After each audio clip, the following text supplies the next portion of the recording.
after Washington, they decided, Hogan decided to bring about a new grand jury, and he asked the contestants to come back and purge themselves of their perjury. I mean, they had to purge themselves. Purge themselves.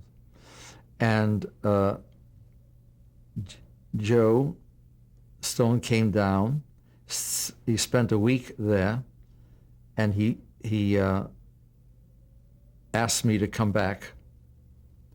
And I think, if I recall, the object was, if there's going to be any trials against the contestants, I would be a witness for him because I was under indictment. And so when I said to him, you promised me that if I appeared again and told the truth, you would drop my indictment. And I said, now you're telling me that you're not going to drop the indictment until I go back and testify if you happen to bring a trial with some of the contestants. He says, well, that's the way it is. In other words, it was tough. As business. And you testified, and eventually the charges were dropped? Well, not exactly. The charges were not dropped.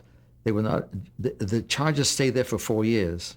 And every time I tried to pressure Enright or Zoloto, and Zoloto, when I met with him, got angry with me, and he told me in no uncertain words that he doesn't represent me, that it represents Enright, and that if I made life difficult for Joe Stone and demand that they drop the charges, it would make life difficult for Dan Enright.